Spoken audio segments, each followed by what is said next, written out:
Just start out, let you know our captains this week selected by the leadership group. We have James Vandenberg and James Ferentz offensively, Micah Hyde, James Morris on defense. Medically right now, you probably know we had two guys that had to go through surgery this past couple weeks during camp. We lost Barkley Hill, had surgery last Friday, and then Ruben Lau about a week ahead of that, 10 days ahead of that. So both those guys will obviously be out this year.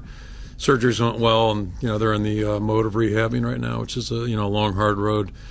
And then certainly Jordan Lomax came in with a shoulder injury. He won't play this year, and Jordan Canzeri's rehabbing from the knee surgery back in the spring and doing well. So those guys are obviously out right now.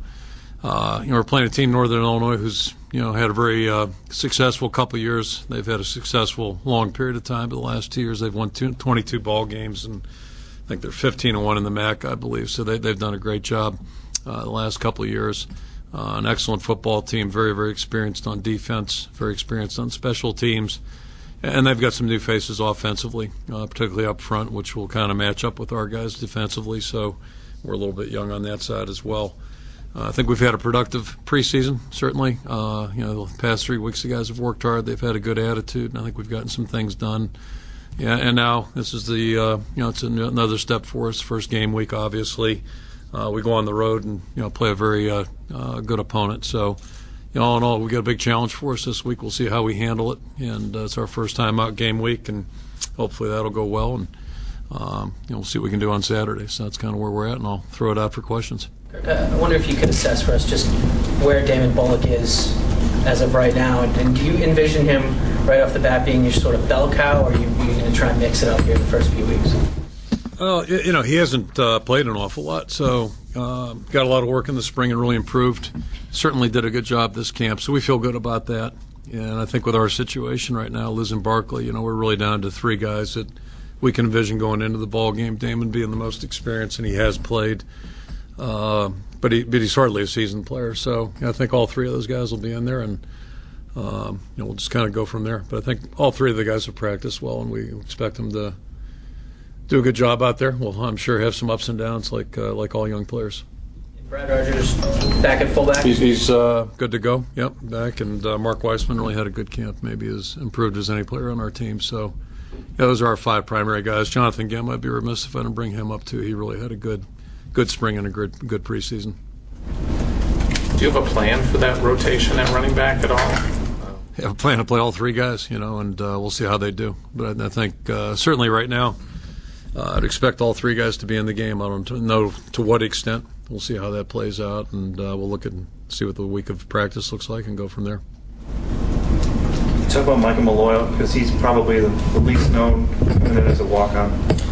Yeah, Mike's. We have a couple players in this category. Mike missed a lot of last year with a knee injury too, so he's coming off a knee rehab and did a nice job throughout camp. So he's missed some playing time certainly last year, kind of like Reese Fleming, but both those guys are doing well, and I think he'll do a good job. Mike's good back. And Greg, what have you seen from him so far? Greg's he's done a good job as well. Both those guys may go the wrong way a time or two. We kind of anticipate that. They're not well versed yet, but Greg's a pretty dynamic player. He's a guy that can do a lot of things. He's very quick and seems to have a real passion for playing. So we're excited about him.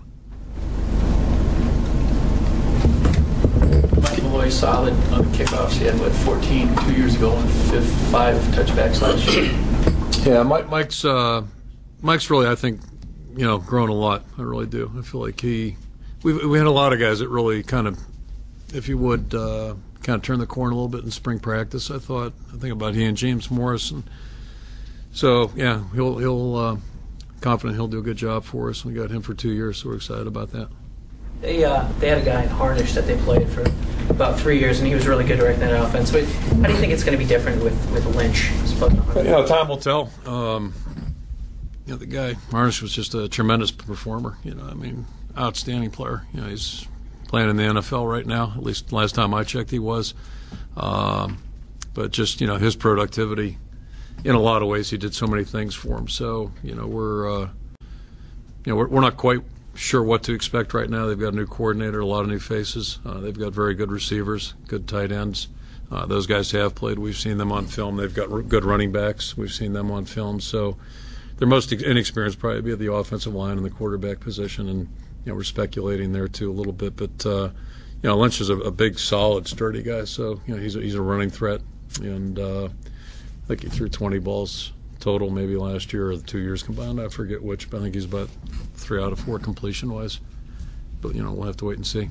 Kirk, what's your assessment of the defensive line? I think we're making progress. It's our most inexperienced group by far, and thought they progressed during the course of spring. And now, if you look at it, we get Don back and Carl Davis. That's going to help us. But they're making progress. I think probably to contrast it to a couple of years ago, I really would envision us playing 6, 7, 8 guys during the course of a game. I'm not sure we got anybody that can go out there and play 70, 75, 80 snaps a game right now. But I think we're working in the right direction. It's going to be a week-by-week process. But I like what I see. The guys are really working hard. They got a good attitude, and Steve Big X really emerged as a leader of that group. Louis Trinca-Pizzot, in his own way, has done the same thing. He's a younger guy, but just doesn't miss much. And he's really a tough-minded guy. So those two guys and getting Don back helps us, and then the younger players moving along. And Joe Gagliano's a senior who's been injured a lot. Has done a good job as well. So I think it's going to be a collective effort, but we're making progress. Did you realize, Coach, as you put your starting lineup together, that all 5 of your offensive linemen were from the state of Iowa? Yeah, somebody brought it up, I think, during the summertime, and that was not our intention, but that's the way it worked out. And not a big surprise. We've had a lot of good linemen from this state, certainly, and we're excited to see how these guys perform as well. You've got 4 true freshmen in the 2 deeps. How many other true freshmen are going to play, do you think? The 4 guys we list will all play. The punter, obviously Connor, and the 2 backs, and then Kevin Buford, we plan on playing him. Have a couple other guys we're just kind of treading water with. We'll see what happens. But I think right now you can count on seeing those 4 guys, and probably only those 4 guys unless something happens. What impressed you the most about Buford as you were going through fall camp? He's just done a good job. BJ was out for a couple days, so it moved Greg up and gave him even more chance to play a little bit. And we liked him in recruiting, and like him even more now. He's got good ability. He's got a great attitude, and very positive young guy, and works hard. So still has a lot to learn, but I think he'll do a good job for us. You got a freshman receiver on the depth chart. Sort of broken through, and how did he do that? What's his story, Hilliard? Jake's a guy who he and Don Shumpert were kind of quietly improving at the end of spring last year. I don't think anybody was really ready to sign off on him at that point, but over the last 3 weeks, I think both those guys have really shown us a lot more than they did maybe previously. And they're hardly there yet. They're both young players, but game experience-wise, but I think they're on the right track right now, so happy about that. And I'll throw Jordan Cotton in, too. Jordan had flashed at times, but this by far was his best 3 weeks of practice as a Hawkeye, at least. He really made some of the better catches we saw this camp. And but again, he hasn't played a lot, and that's like a lot of our guys right now. I think we have some potential, but how we react to game situations is going to be different. And then we're on the road on top of it, so it's going to be a little bit unique. Hopefully they can handle the activities this weekend. We'll see. I'm sorry. Go ahead. You have a couple of walk-on linebackers that seem to must have flashed quite a bit during camp, and Travis Terry and Lincoln Plua. I don't know. Yeah, Pleva is pronounced. Yep. What did you see out of them? And have they moved on? Are they scholarship guys now? Or? Not yet. Both guys work extremely hard first and foremost, and then Macon situation. Quentin missed some time practice-wise, so it's kind of a jump ball right there. And if something would happen to James, I'm not sure who the first guy in would be anyway. Maybe somebody else, maybe one of the other 2 guys, Hitchens or Kirksey. But Travis really started making his move in the spring. He did a really nice job there, and we think he'll be a really good special teams player. And he's done a good job at linebacker. And I'm not going to throw him in the Grant Steen category because it's premature at this point. But it's at this point a little bit like that. He's a guy that's really impressed us with the way he practices, the way he works. Extremely conscientious, and it's just kind of interesting. We just heard so many great things about him during recruiting a couple of years ago, And pretty much everything that anybody said about him has really come to fruition. You know, that's what we're seeing from him in all walks of his life. So he's done a great job. Special teams. Yeah. No. Hopefully we'll get off the roller coaster. You know, we've been on a little bit of a roller coaster, and that's one of our goals. But there's going to be some in the punting game. You know, it's just probably no different than when Eric Guthrie started a year ago, or Donahue 4 or 5 years ago, and basically all of our guys. You know, you have some ups and downs there, but it turned out pretty well for all those guys, and we think Connor has that kind of potential to end up being a really good player. And again, I go back to last year with Eric Guthrie. You know, he really, I thought, was one of the real great stories on our team last year. So that part's a little bit of a variable right now, but I think certainly with Mike Meyer, he's kind of ramped up his game a little bit. Marshall Kane right behind him has improved as well. Feel good about that. Certainly Casey Kreider's an excellent deep snapper for us, and that's reassuring to have him back for a couple of years. And then the return game, you know, we're anxious to see Michael will be our punt returner, Micah Hyde, and then on the kick return game, we'll probably use several different guys, but hopefully we can get a little bit of spark there, depending on whether or not we get an opportunity to return it. They've moved the ball up a little bit, so I think some of those returns are going to get cut out, so we'll see how that goes. What was it about playing Northern Illinois and Chicago 5 years ago that made this program want to do it again? Just, you know, it seems like from our vantage point, at least, it's a win-win situation. Our fans seem to enjoy it and embraced it, which is good. You know, it's I don't want to say a convenient game, but at least it's a lot better than going to the West Coast in my mind. We can get on a bus and have a fairly predictable outcome what time we're going to get there, and fairly predictable outcome coming home. And it'll be well before midnight with some luck. So that part's good. You're playing in a pro stadium, which I think is exciting to players. I think they like that opportunity, just based on you know, some of the bowl games that we've played in pro stadiums. And so to me, it just makes sense, you know. And I think the big thing is we don't want to do it every other year and just kind of wear off the novelty. But you know, if our fans respond to it, and I think Northern probably feels the same way, I think it's a good opportunity for both programs. How concerned are you about the playing surface at Soldier Field? You know, we'll play on whatever's there. You know, if it's a parking lot, we'll play there. But it's, you know, last time we were there, it was a little bit hard, to say the least. So we'll just, you know, there's nothing we can do about it. We'll play on whatever's there. Do you do anything in practice this week as far as, you know, preparing them for that? Like, do you use a grass field, or do you just stick to? Well, yeah, we've been off our grass fields mainly because of the heat this summer, and it was a new field in May. But yeah, we want to get on the grass. We've been kind of off it the last couple of weeks trying to give it a chance to get rooted in. So we're going to be on there Tuesday and Wednesday, and then that'll be it. So, but I doubt our field will be as hard as it was 5 years ago. Hopefully the field this week won't be as hard as it was 5 years ago. If it is, we'll still play. Carl is different from your typical defensive lineman. Can he do things with his size that maybe the 270-pounders couldn't? Yeah, the closest thing we've probably had, I'm thinking, you guys can correct me if I'm wrong, Colin Cole's probably the biggest guy that we've had in there. And, but, you know, Carl's a pretty athletic guy. But like any new player, it's a matter of, you know, really playing with his technique. You still have to play with technique even though you're bigger. And you know, part of that's pad level. That's important for any defensive lineman. So that's probably one of the challenges, I think, for any younger players, just playing with the technique that they know they have to play with. That's one of the challenges, and then playing with it with consistency. But you know, he's a hard guy to move if you know, if he keeps his pads down, and hopefully that'll work to our benefit. We're excited about him. I think he's got a good future. Brought in a couple true freshmen that are bigger from right out of the gate. Would you like a bigger defensive line?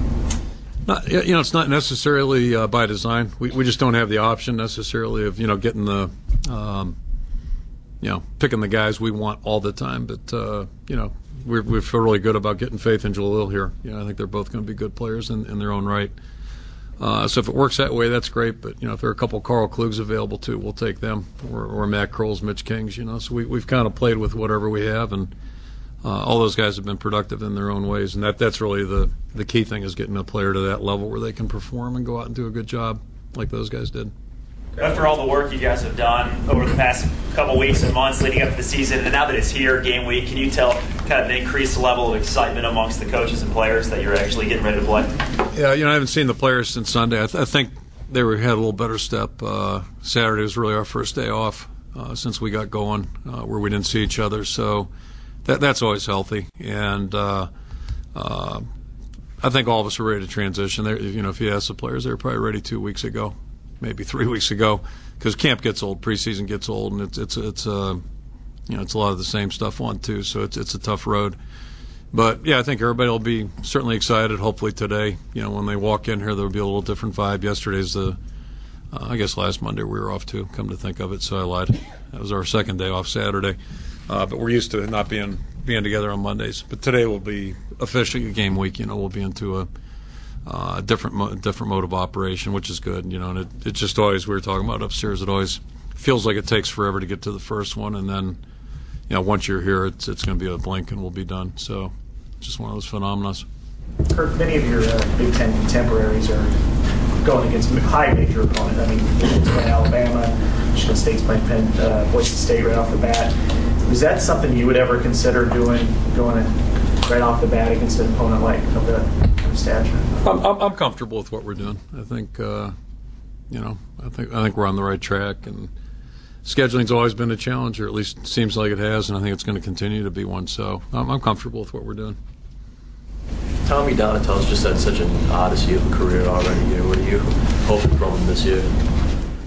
Yeah, Tommy's done a great job. He doesn't get talked about an awful lot, but last year he helped us out at linebacker when we had some injuries, moved Tyler inside, and he's just a guy who he's really a high school quarterback. That was his strength. He went through a couple knee injuries. So he ended up gray shirting his first year here, and really the only reason he came here, I believe, is I don't want to misquote. I shouldn't speak for Tommy, but I think a huge part of it was the fact that Matt Bowen and Aaron Campman were playing for his dad up in Green Bay. I think that's where it all got started. It's kind of interesting. A guy from Atlanta would choose to walk on here, but that was the deal. Those two guys made a real impression on, I think, his dad and also on Tommy. So that's how he got here. He's worked extremely hard. He's a very conscientious guy, and he's improved with each and every opportunity. He's like a lot of, I shouldn't say, well, he's been like a lot of our success stories. With every year he's gotten better, and just works hard, goes about his business in a real positive way, and he's been a great team member. So I'm really hopeful that he'll have a great senior year, and I think he's very excited about it.